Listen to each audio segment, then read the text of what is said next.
buat saya yang sangat luar biasa, Heman dan Ibu Tuna. Bismillahirrahmanirrahim. Assalamualaikum warahmatullahi wabarakatuh. Alhamdulillahirrahmanirrahim. Allahumma sholli wa sallim ala Bapak Ibu wong Cirebon piye kabare?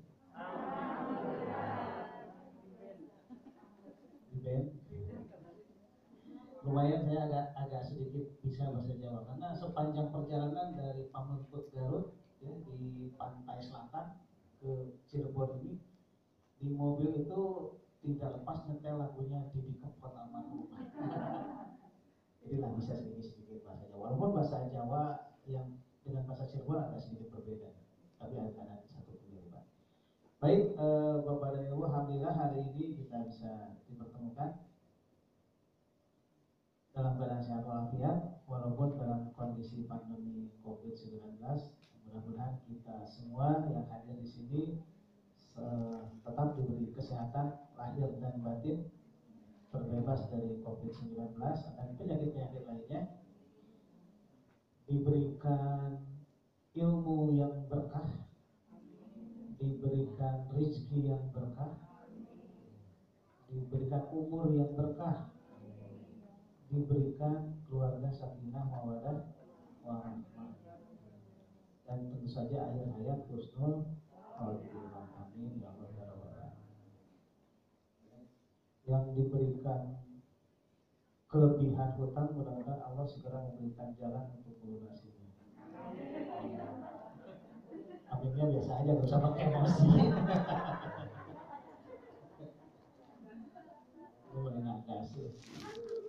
Baik, Bapak Ibu, saya boleh berdiri?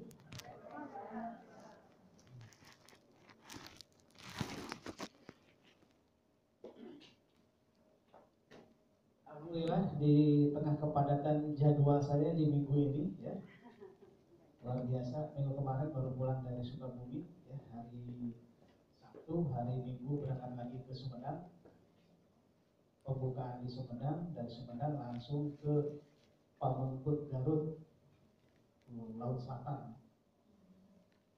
pantai selatan, untuk membuka juga pelatihan kerjasama ya, para kepala madrasah swasta di sana.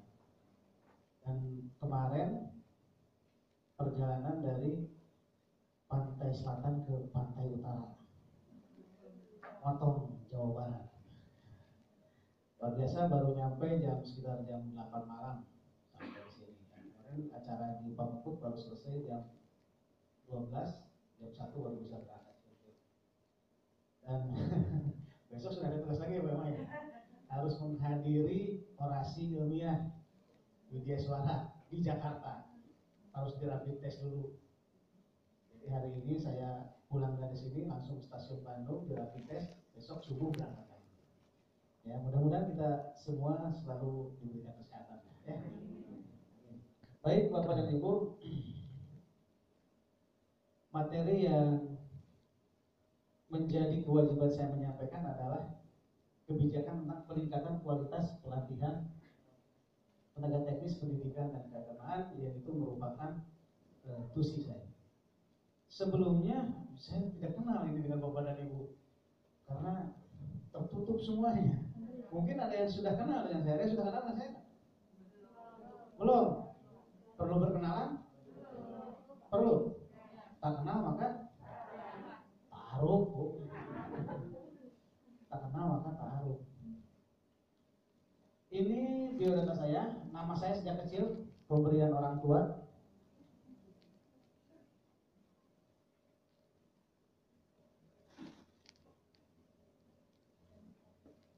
Ya, nama saya Helmi Almansyah. Kelahiran Garut. Ada yang lahirnya di Garut? Ya, enggak, orang Cirebon semua. Berarti itu bukan manusia semuanya. Semuanya wong ini. Saya lahir di Garut. Saya sekarang dipercaya sebagai kepala seksi di Diklat Tenaga Teknis Pendidikan dan Keagamaan. Jadi ada dua tusi di sini ya. Ada di bidang pendidikan dan di bidang keagamaan ya. Di Bidang pendidikan, tusi saya adalah mengembangkan atau meningkatkan kompetensi pegawai Kementerian Agama yang bergerak di bidang pendidikan. Di antaranya Bapak dan Ibu, ya, guru-guru Kementerian Agama, kepala madrasah, termasuk pengawas, termasuk dosen, ya, karena sama pegawai Kementerian Agama juga, ya. Walaupun jarang sampai saat ini diklat untuk dosen, karena dosen sekolah lintas. Kemudian ada bidang keagamaan. Jadi kalau keagamaan penghulu, kenal dengan penghulu? Ya pasti mengalami ya saat nikah dulu pasti dihadiri oleh penghulu sebagai petugas pencatat pernikahan. Ya. Kemudian penyuluh agama juga sama, para dai ya. Penyuluh agama baik yang PNS ataupun yang non PNS itu juga menjadi tugas saya. Selain itu ada juga unsur masyarakat yang melaksanakan fungsi Kementerian Agama. Di antaranya ada takbir masjid di situ, ada pondok pesantren, ada kerukunan umat beragama, itu juga sama menjadi tugas saya. Jadi lumayan banyak. Apalagi nanti ke depan ada perampingan rencananya. Ya. Jadi kalau sekarang di Balai itu ada seksi teknis pendidikan dan keagamaan, ada seksi diklat tenaga administrasi, nanti akan digabung jadi satu, semakin banyak lagi. Berarti seluruh pegawai di Kementerian Agama itu dari mulai pejabat fungsional ataupun struktural, ya, ataupun staf pelaksana itu menjadi satu tanggung jawab di satu seksi. Ya, alamat rumah saya di Komplek Bukit Mekar Indah, ya, Cileunyi. Cileunyi sampai saat ini masih ujungnya jalan tol, ya, karena yang ke Cisumdawu belum nyambung. Nanti ada Cigatas juga belum jadi, ya, baru pembebasan tanah kalau tidak salah. Cukup? Ada lagi yang mau di keluarga? Istri saya satu, anak saya baru satu. Betul nggak? Sulit itu. Ketawa Pak. Bener kan? Ya. Istri saya satu, anak saya baru satu. Ini biasanya jawabannya kan disukai ibu-ibu. Biasanya kan narasumber istri baru satu, ya. Kok pengen nambah dia. Enggak Pak, kalau istri cukup satu Pak, satu saja. Ya. Satu juga nggak bisa habis gitu kan. Ya kalau dikasih kesempatan, jangan nambah istri Pak, nambah mertua nambah apa.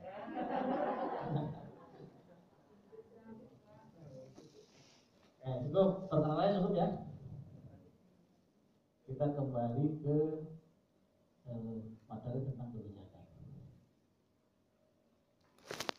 Pak, ada satu pertanyaan Pak. Why training?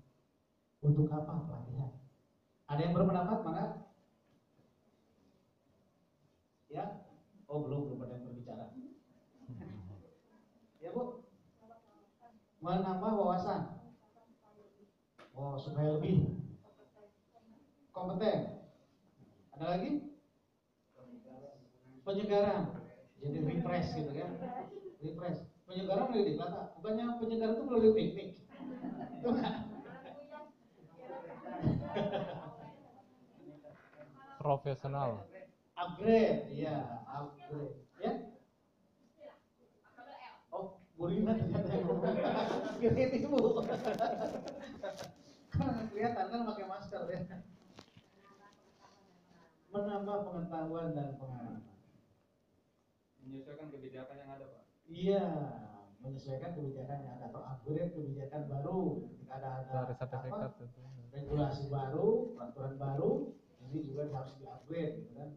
Upgrade regulasi. Betul. Baik, Bapak dan Ibu, kita coba. Saya ada satu tayangan video.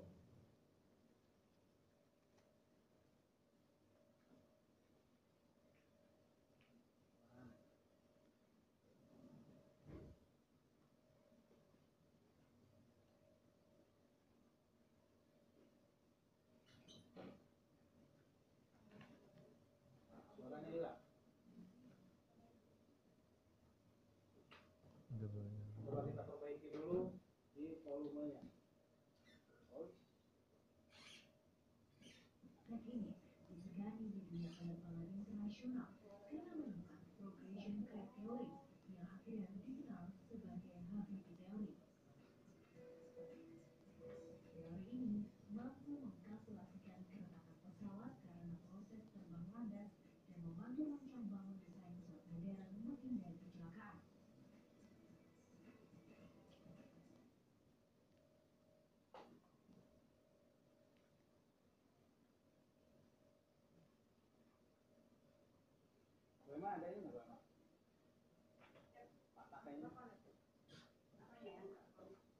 Ininya ada itunya Om.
Ngakar.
Baharudin Yusuf Habibie dikenal sebagai tokoh Indonesia yang sangat berpengaruh tak hanya di dalam negeri namun juga dunia.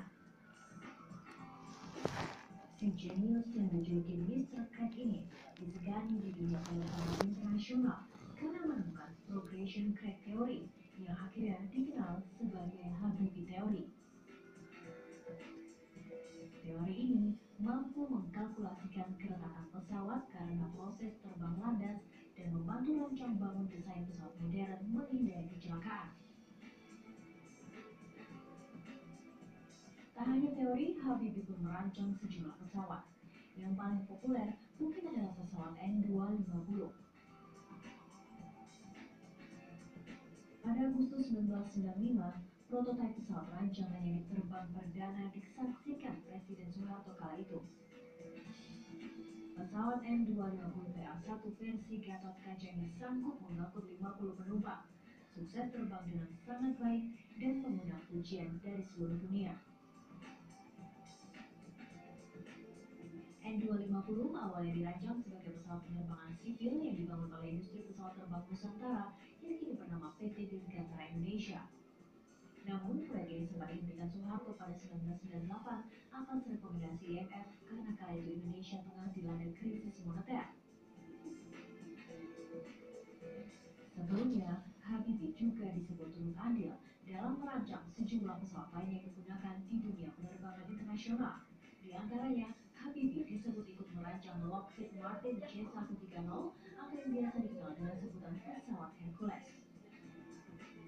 Model ini merupakan pesawat bermesin 4 turbopropeller sayap tinggi yang berfungsi membantu tugas militer.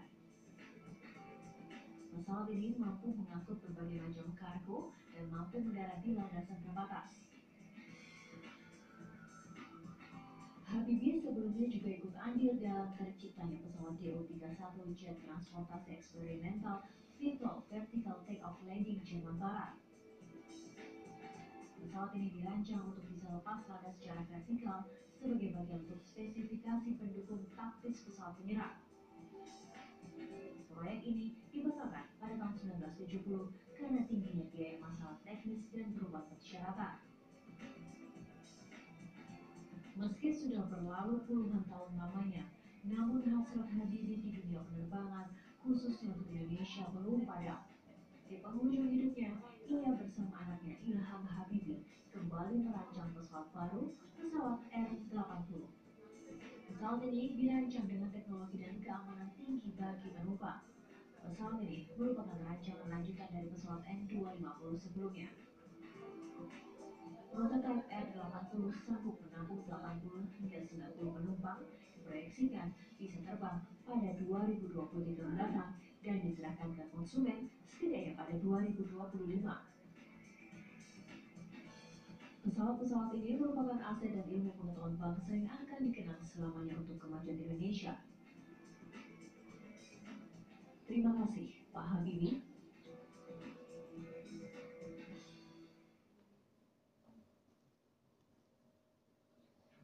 Ya, Bapak dan Ibu, tokoh kita adalah siapa? Yusuf Habibie, atau kalau kalangan milenial lebih mengenalnya dengan Eyang Habibie. Kira-kira apa yang bisa diteladani dari tokoh beliau ini? Kira-kira orangnya terlatih tidak? Terlatih, sangat-sangat terlatih. Kenapa terlatih? Mungkin gini Bapak dan Ibu, ketika kita mendengar kata-kata terlatih atau latihan, yang terbayang di kita adalah satu program ya, atau satu kegiatan yang di awal-awal mungkin prosesnya adalah karena dipaksa. Betul nggak? Bapak dan Ibu mungkin waktu kecil dulu masuk pesantren, dipaksa ke orang tua juga. Pokoknya kamu masuk pesantren, sampai nangis-nangis. Gitu kan. Dari dipaksa itu jadi apa? Jadi terpaksa. Terpaksa. Ya. Terpaksa. Kita ikut pesantren, ikut sekolah juga terpaksa.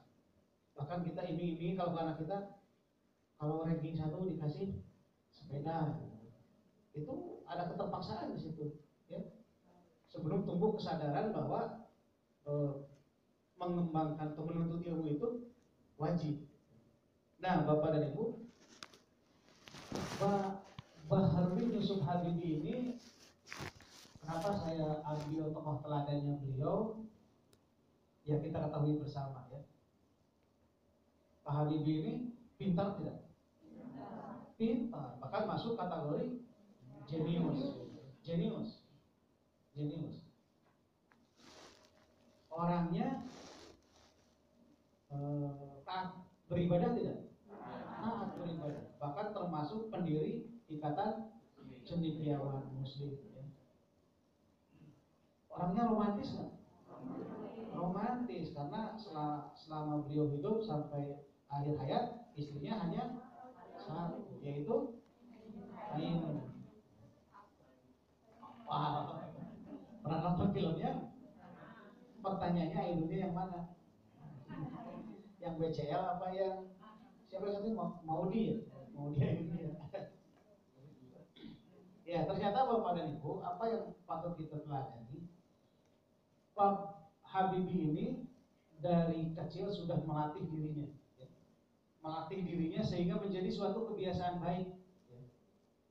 Ya. Apa yang beliau latih sejak kecil sampai kakek-kakek lah, ya, sampai dia punya cucu, yang menjadi kebiasaan baik beliau. Di antaranya yang pertama, badan beliau itu bugar, sehat. Karena kebiasaan beliau dari kecil, beliau mengkonsumsi makanan yang sehat dan juga beliau rutin berolahraga. Ya. Olahraganya apa? Berenang.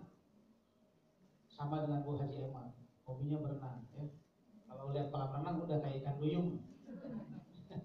Bisa menghabiskan waktu berjam-jam berrenang. Saya juga sama hobi berenang, tapi nggak lama biasanya. Muncul, cocok udah berhenti. Tapi kalau gue mau bisa sampai bolak-balik. Nah, Pak Habibie ini dari kecil hobinya berenang dan mengkonsumsi makanan-makanan yang sehat. Beliau bisa menghabiskan waktu untuk berenang sampai 3 jam. Bahkan ketika beliau menjabat sebagai Presiden Republik Indonesia ke berapa? Ketiga, ya, ketiga. Beliau masih sempat menyempatkan berenang satu hari minimal 1 jam, sehingga badannya bugar. Kemudian kebiasaan beliau yang kedua, beliau itu biasa bangun malam untuk melaksanakan sholat malam.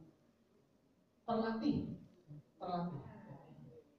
Bapak dan Ibu terlatih nggak untuk sholat malam? Kadang-kadang. Sama kayak saya. Beliau terlatih sholat malam itu terlatih. Kemudian kebiasaan yang ketiga, beliau itu sangat taat beribadah, ya. Sangat taat beribadah.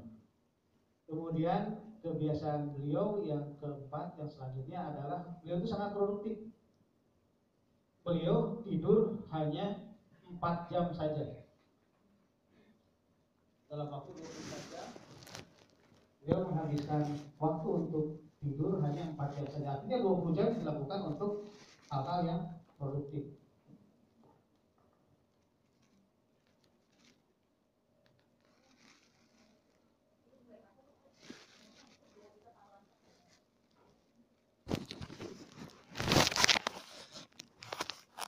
Nah, ini juga terkait dengan kebiasaan beliau. Kenapa beliau produktif? Karena dalam 24 jam beliau menghabiskan waktu 7 jam untuk membaca dan menulis. Kita kuat membaca tidak? Ya? Gimana Pak? Kuat Pak, membacanya mau baca medsos. Baca WA, gitu kan? Aduh, kenapa istriku bercahaya ketika sedang tidur, padahal lagi baca WA. Kuat, kita juga termasuk kuat membaca. Budaya baca kita kuat, tapi budaya bacanya budaya baca WA, medsos. Tapi kalau baca yang serius dikit, literasi yang serius dikit, baru 1 jam sudah. Nah ini diantaranya kenapa beliau ini orang yang sangat luar biasa, ya, seorang ilmuwan, ya, ada kurang lebih 40 teori, bukan cuma teori saja yang beliau temukan, ya, dan itu semuanya sudah dipatenkan, teori Habibie. Kemudian di bidang politik beliau juga sangat mumpuni, ya.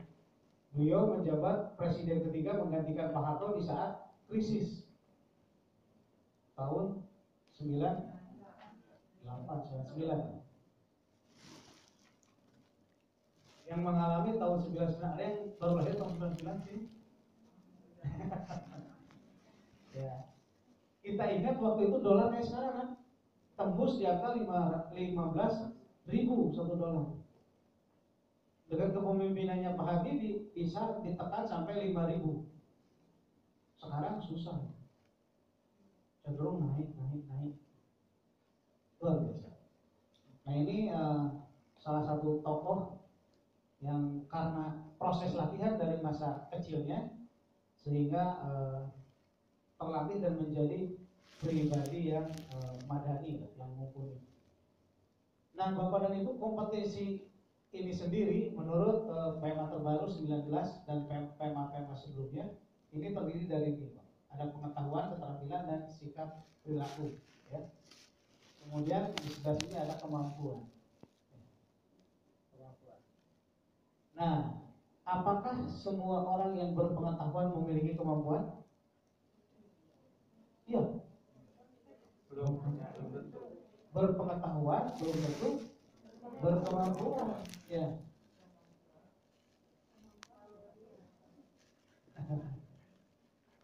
Kita kalau dulu sama ya. Misalnya gini lah, kita paham tentang ilmu manasik haji, tapi apakah kita mampu melaksanakan ibadah haji? Belum. Berpengetahuan belum tentu berkemampuan. Berketerampilan juga sama, kita punya keterampilan, tapi apakah mampu sampai pada level mahir. Sebagai seorang guru punya keterampilan dalam menyampaikan materi, dalam berkomunikasi, itu keterampilan ya. Dalam berkomunikasi, dalam menulis. Tapi apakah level kita itu mampu sampai level mahir sehingga ketika kita ngomong anak itu langsung ngerti gitu. Udah tidak perlu menghafal lagi. Ada satu guru saya dulu ya, guru SMP, guru bahasa Indonesia. Ketika pelajaran bahasa Indonesia tersebut itu termasuk guru favorit saya sampai saat ini, sekarang udah pensiun beliau. Ketika pelajaran bahasa Indonesia yang ngajarnya beliau namanya Bu Elis, itu saya sudah nggak perlu menghafal lagi karena apa yang beliau jelaskan, beliau terangkan itu langsung nempel, langsung ngerti. Berarti itu levelnya sudah level mahir. Nah bapak juga nanti harus mencapai level itu. Ketika beliau ngajar di kelas 2, ketika kelas 3 ganti lagi gurunya, kembali lagi. Jadi peran guru itu sangat-sangat penting. Sikap perilaku juga sama, ya. Sikap dan perilaku ini juga sama. Kita sangat paham bersikap perilaku yang baik ketika ketemu dengan orang. Kalau Agi bilang ada 3S, sapa, salam, senyum. Apakah kita mampu melakukannya setiap hari? Punya kemampuan? Kadang-kadang kita ketemu dengan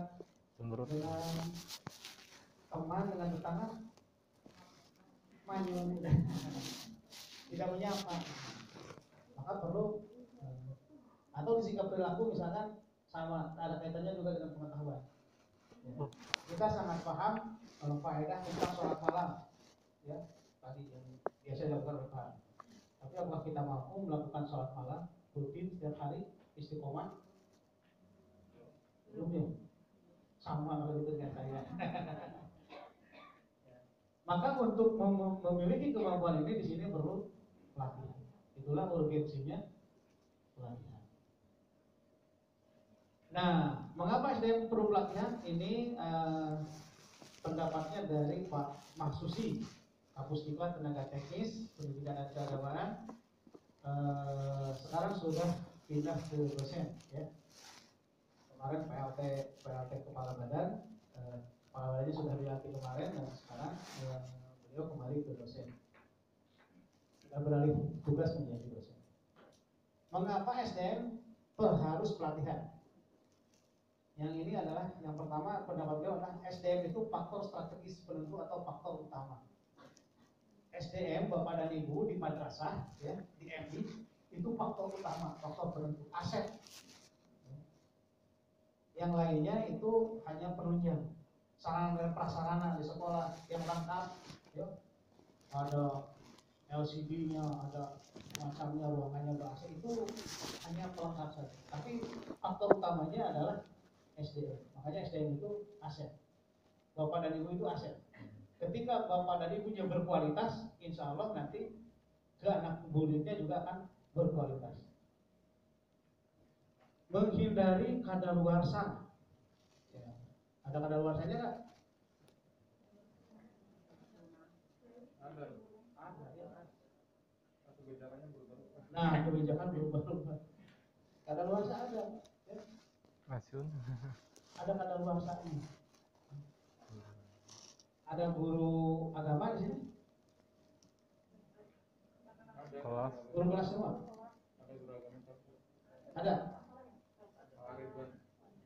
Guru PAI.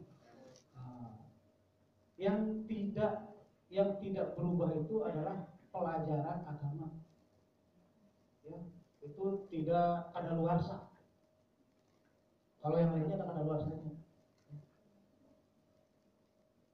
Misalkan guru agama ya, tahun 2020 nih, anak-anak sekarang sholat itu nggak perlu pakai Fatihah karena Fatihah sudah kadaluarsa. Nggak bisa. Ya.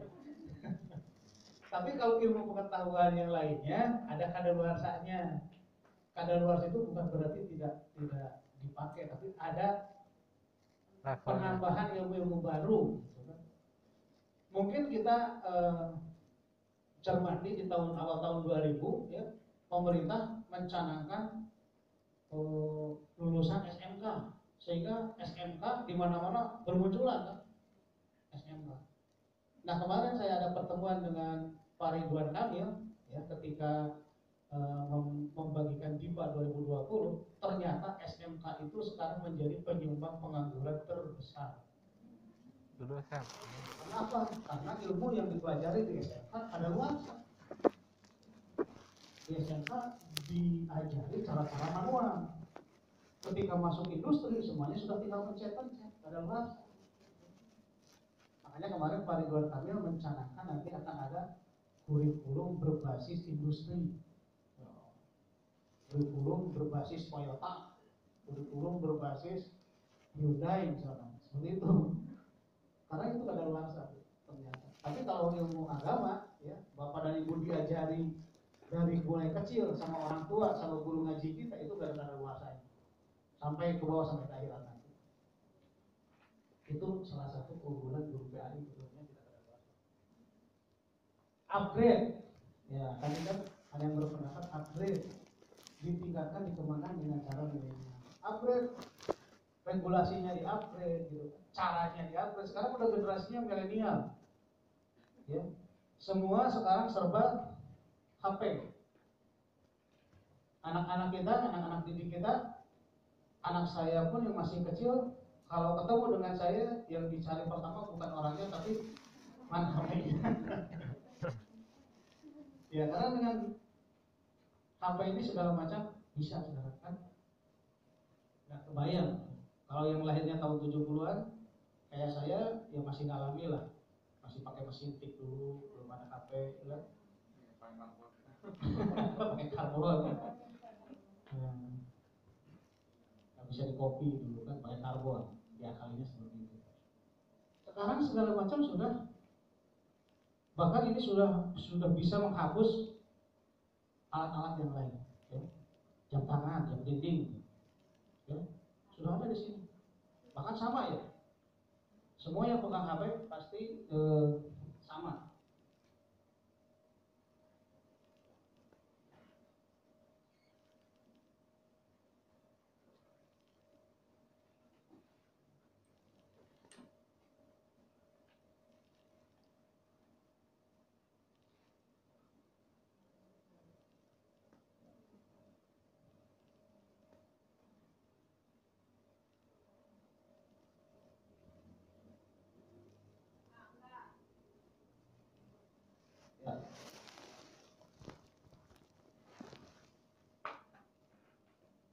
Semua sekarang sudah HP.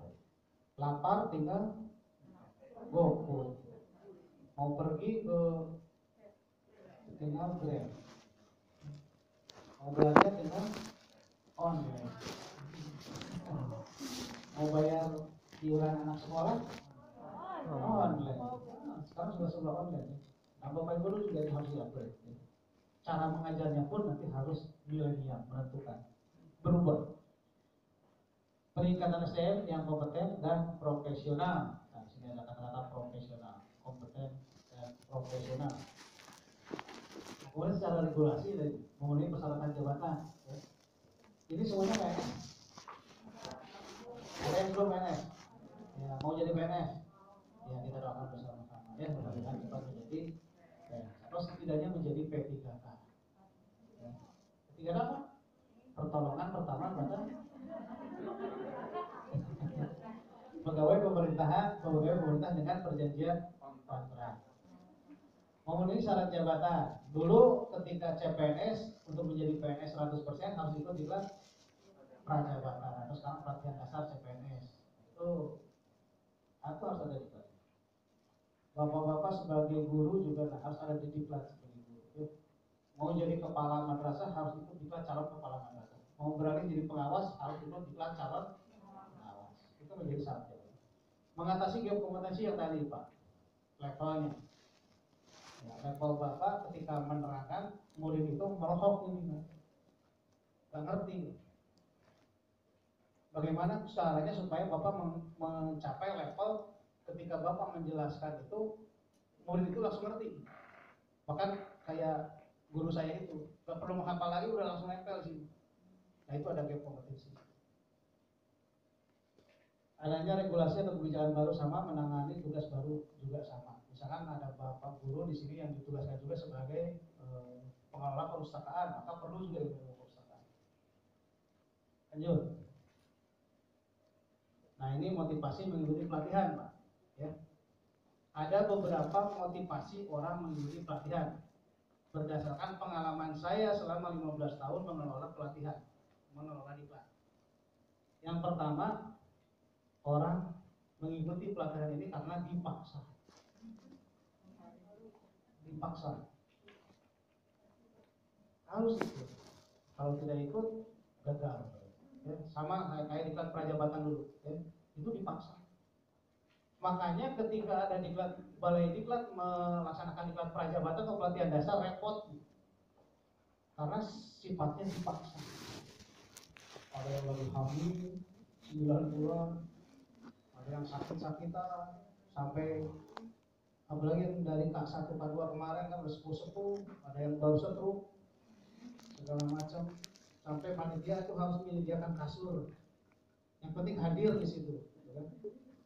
Tidur paduli, yang penting ada di kelas. Itu karena sifatnya dipaksa.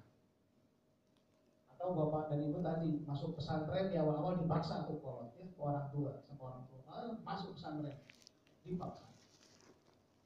Nah, kemudian yang kedua ini karena terpaksa. Ini mungkin juga kebanyakan yang hadir di sini karena terpaksa. Terpaksa nggak? Terpaksa. Karena apa? Minimal karena melaksanakan surat tugas. Terpaksa berikutnya kenapa? Karena butuh untuk angka kredit. Nah, kalau tidak butuh syarat mah ngapain diklat? Enakan di rumahnya. Terpaksa nggak? Jujurlah padaku. Terpaksa. Nah, ini kondisi ideal ya. Kondisi idealnya adalah ada kesadaran atau kebutuhan untuk Nah, Bapak dan Ibu sekalian, mudah-mudahan dengan proses diklat atau proses pelatihan selama seminggu ini, nah motivasinya berubah dari yang dipaksa dan terpaksa menjadi ada satu kesadaran. Kenapa kita harus sadar butuh pelatihan, butuh meningkatkan kompetensi? Nah, maka ini Pak.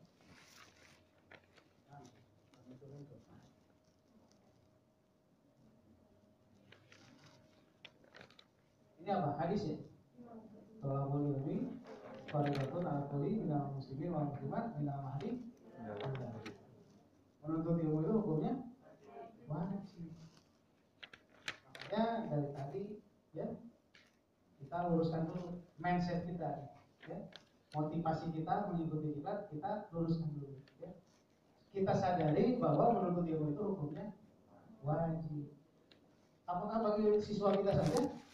Bukan, karena di sini minal mahdi ya, dari buaya sampai menjelang masuk bulan.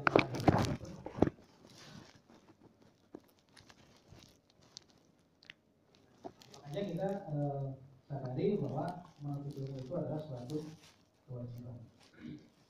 Jangan hanya mengejar selembar sertifikat. Ya. Luruskan niatnya dari sekarang. Ini adalah visi misi Presiden 2020-2024, Remstra terbaru ya, 5 tahun ke depan. Ini Indonesia maju, berdaulat, mandiri, berkepribadian berdasarkan gotong royong. Ini misi presidennya ya. Ada peningkatan kualitas manusia Indonesia. Peran Bapak dan Ibu guru tentu saja ada di nomor 1. Betul. Baik, kita sudah termasuk. Arahan presidennya yang pertama pembangunan SDM. Peran Bapak dan Ibu ada di sini. Ada di nomor 1.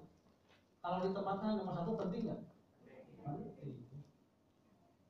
7 agendanya apa saja? Memperkuat ketahanan ekonomi untuk pertumbuhan yang berkualitas. Kualitas. Yang lainnya nanti bisa dibaca saja ya. Saya tidak akan membacakan detail. Nah, kemudian kita lihat, nah ini visi Kementerian Agama. Ya.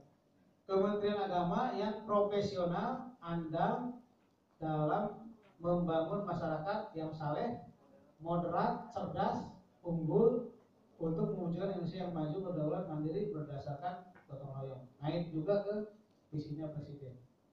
Misinya nih, meningkatkan kualitas kesalehan umat beragama. Kalau meningkatkan berarti sudah ya. Sudah soleh berarti kan. Sudah soleh tapi ditingkatkan. Memperkuat moderasi beragama, meningkatkan layanan keagamaan, meningkatkan layanan pendidikan yang merata dan bermutu. Bapak dan Ibu juga ada di sini Pak. Ya. Produktivitas di sini good government. Ininya sama ya, level ke sini. Penguatan moderasi ini peningkatan kemampuan menerima layanan keagamaan, meningkatkan peserta didik yang memperoleh pendidikan umum bersiri khas agama, pendidikan agama dan pendidikan keagamaan berkualitas. Nih, peran Bapak dan Ibu ada di sini. Ini kaitannya misi Kementerian Agama dengan misi Presiden. Ada kaitannya. Nanti bahannya saya serahkan kepada ini, Bapak dan Ibu boleh mengkopinya. Ya. Nah, dari misi Kementerian Agama, ya, dari visi Kementerian Agama, ini ada beberapa kata penting. Kementerian Agama yang profesional, ada beberapa kata kunci: profesional, andal, soleh, moderat, cerdas, dan unggul. Nah, ini ya pengertian dari profesional menurut Renstra tersebut ya. Profesional artinya memiliki keahlian dan keterampilan yang memerlukan kepandaian khusus. Bapak dan Ibu sebagai Bapak dan Ibu guru tentu saja harus memiliki kepandaian khusus sebagai seorang guru. Keahlian sebagai seorang guru. Andal artinya dapat dipercaya, dapat menghasilkan produk yang berkualitas. Ketika murid-murid kita berkualitas, itu berarti bapak termasuk level andal. Apalagi setelah dididik oleh bapak-bapak, anak-anaknya menjadi cerdas, soleh. Tuh, ini murid-murid MI ini hebat, gitu kan? Soleh, pinter, itu berandal, bisa diandalkan. Soleh artinya sungguh-sungguh menjalankan ibadah. Tentu saja ibadah di sini bukan hanya ibadah ritual, ya, tapi juga ibadah sosial, vertikal dan horizontal. Moderat artinya menghindarkan perilaku atau pengungkapan ekstrim yang kecenderungan ke arah dimensi atau dari tengah-tengah lah. Ya. Sekarang ini banyak orang-orang yang pemahaman agamanya tidak lengkap, ya, pemahaman agamanya tidak lengkap. Bukan ajaran agamanya yang salah, tapi memahaminya, sehingga muncullah orang-orang yang ekstrim intoleran. Ya. Nah, maka kita harus moderat. Jadi moderat itu apa? Ya, memikirkan apa cara. Iya, moderat. Jadi apa ya? Apa menyeluruh? Nah, betul kan. Nah, entah, bingung saya ngomongnya. Nah, kita harus memahami ajaran agama itu seutuhnya, gitu. Jangan separuh-separuh ayatnya yang dipotong-potong. Jihad itu apa? Jihad itu perang, itu perangnya terus. Padahal jihad itu memiliki makna yang luas. Kalau kata Pak Rektor UIN dengan Gunung Jati Bandung, kita dalam memahami agama itu ada yang tekstual, ada yang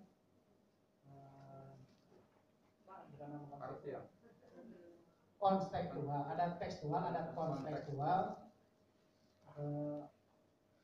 Ya, menurut pemikiran rasional, konstekstual rasional. Kalau yang tekstual kan Tulis. sunnah Nabi itu laki-laki harus berjenggot. Maka jenggotan gitu kan. Apakah salah? Tidak salah. Betul, karena memang Nabi mengajarkan seperti itu. Tapi kalau yang konstekstual, rasional, dilihat dulu kenapa waktu itu Nabi menyarankan orang untuk berjenggot. Ternyata untuk membedakan antara umat muslim dengan Yahudi. Kalau sekarang mah pemain bola juga yang non muslim banyak yang berjenggot ya. Lionel Messi juga berjenggot. Lebih rasional. Cerdas, unggul. Nah, oke lah nanti di lagi ya. Saya harus buru-buru juga ya sebetulnya. Dasar hukum dalam penyelenggaraan pelatihan. Bapak dan Ibu, pelatihan peningkatan pengembangan kompetensi pegawai itu bisa berkualitas jika didukung oleh dasar hukum yang kuat. Ya. Dasar hukum yang pertama adalah Undang-Undang Nomor 5 tentang aparatur sipil negara. Ya. Di mana di dalamnya ada dua, ada PNS dan ada P3K. Kemudian ada peraturan pemerintah nomor 11 sudah diubah yang terbarunya 17 tahun 2020 tentang manajemen PNS. Ini untuk PNS. Kemudian ini untuk P3K-nya. Ya. Jadi tadi di Undang-Undang Nomor 5 ini untuk formasi kepegawaian ada dua, ada PNS, ada P3K. P3K. Pertolongan pertama pada kecelakaan. Pegawai pemerintah pada dengan perjanjian di mana menurut amarat undang-undang ini nanti ini akan sama hak-haknya, ya. Gajinya sama, tunjangannya sama, dapat BPJS sama, antara PNS dengan P3K. Yang membedakan nanti yang PNS dapat pensiun, yang P3K tidak dapat pensiun. Kemudian ini tentang organisasi Balai Diklat, ya, nomor 10. Kemudian ini ada keputusan Menteri Agama nomor 19 2020 yang terbaru, ya, di mana nomenklaturnya berubah dari diklat menjadi pelatihan. Nah, ini sudah pelatihan. Lanjut Pak. Ini kompetensi pegawai ASN yang harus dikembangkan: teknis, manajerial, sosial, kultural. Teknis, seorang guru betul-betul harus memiliki pengetahuan tentang keguruan, memiliki keterampilan tentang keguruan. Bagaimana caranya transfer ilmu ke murid itu supaya bisa lebih efektif, lebih efisien, lebih gampang mengerti murid. Manajerial, seorang guru juga harus bukan hanya punya pengetahuan dan keterampilan, tapi juga harus bisa menyusun rencana, harus bisa mengorganisasi, harus bisa melaksanakan, harus bisa mengevaluasi dan melaporkan. Ya, itu manajerial. Sosiokultural ini lebih ke hubungan sosial. Ya. Harus bisa bersilaturahmi. Kalau bahasa kerennya mah harus bisa menjalin networking. Ya, baik itu dengan atasan, dengan sesama, dengan instansi. Silaturahmi ya, kalau bahasa kita. Kemudian ya, pengembangan kompetensi adalah suatu proses untuk memenuhi kebutuhan kompetensi SDM sesuai dengan tuntutan standar kompetensi jabatan. Seorang guru tentu saja punya standar kompetensi seorang guru. Ada 8 standar di situ kan. Ya.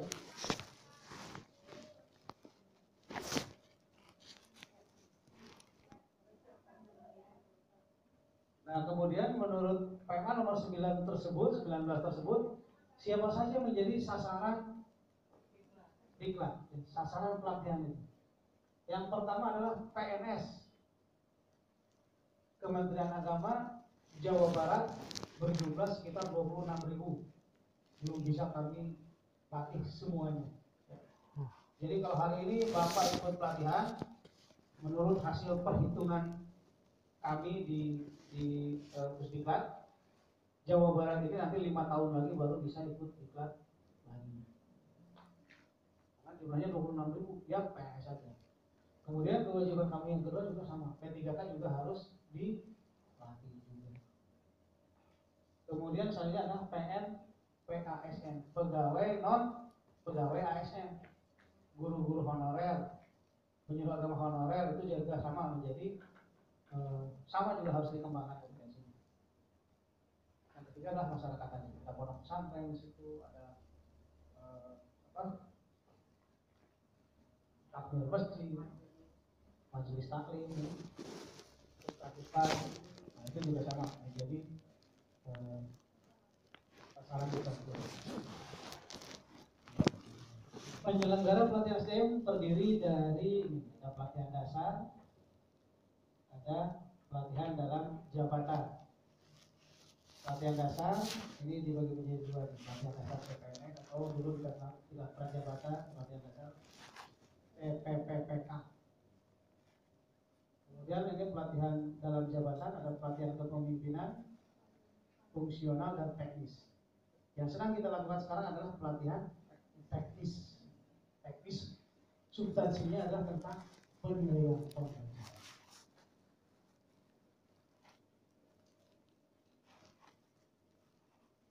Nah, ini pelatihan kepemimpinan nasional eselon 1. Ini yang kemarin baru dilantik, termasuk kepala badan litbang dan diklat, sekjen, ya, kemudian ada direktur jenderal di atas, ya, GPI, ini eselon 1. Ini pelatihan kepemimpinan nasional tingkat 1. Eselon 2, Kanwil itu eselon 2, ya. Kepala-kepala biro itu eselon 2. Nah, ada juga pelatihannya kepemimpinan. Pelatihan administrator eselon 3, kepala kemenang termasuk eselon 3, namanya kepemimpinan administrator. Pengawas eselon 4 seperti saya ini harus ikut kepemimpinan pengawas. Nah, kemudian ini pelatihan fungsional, ada fungsional pembentukan. Tadi yang sudah saya katakan di awal, kalau Bapak nanti misalkan menjadi kepala madrasah, maka harus ikut diklat calon kepala madrasah. Kalau mau beralih fungsi menjadi pengawas, ada diklat calon pengawas. Fungsional lainnya ada arsipalis, ada perpustakaan, ada peranata komputer, ini juga sama, calon. Namanya diklat pembentukan. Fungsional, Bapak dan Ibu sekarang ada menjadi pejabat fungsional, guru pertama, guru muda, guru madya, guru utama, ya itu juga ada diklat, masuk ke fungsional berjenjang.